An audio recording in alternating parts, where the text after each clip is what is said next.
अहाँ सब गोटे के हम लक्ष्मी चौधरी गोड़ लागे छी। आई हम बिसैर के एकटा गीत लऽ के एलहुँ हैं। आशा करे छी जे गीत अपने सब गोटे के नीक लागत। धन्यवाद। सावन बिसहरी अगबकारी,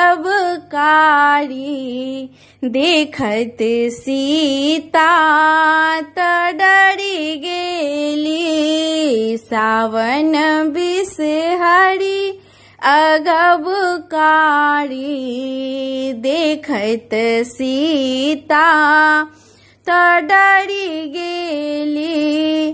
देखत सीता जे डरी गेली, से बिसहर माये घुरि चलली।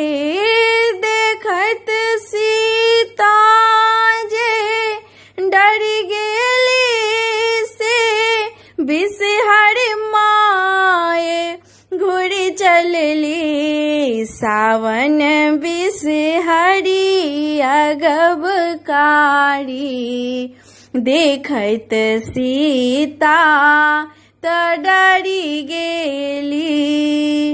फूल ले जायब फूलबाड़ी, पूजब फूल बेल पत्र आनी।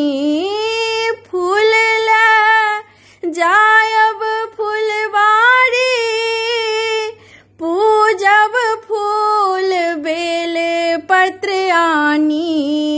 काटब मैनाक पाते हरियर, लिखब बिसहरी माढ़री जेती।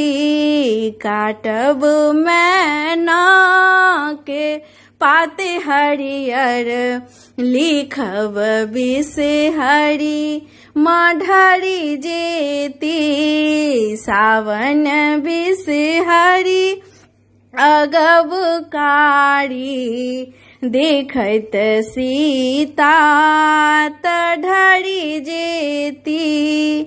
आनब लाबा दूहि दूधबा, धुर बिसहर से रमी जेती।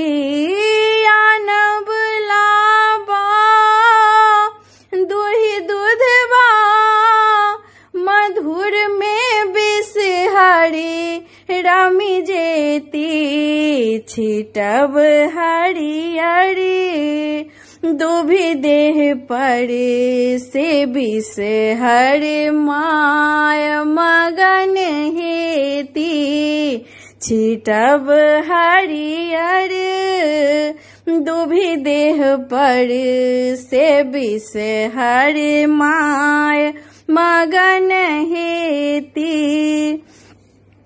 मांगब सिंदूर भरि जीवन, तो पुत्रो माँ द जेती। मांगब सिंदूर भरि जीवन, तो पुत्रो माँ द जेती।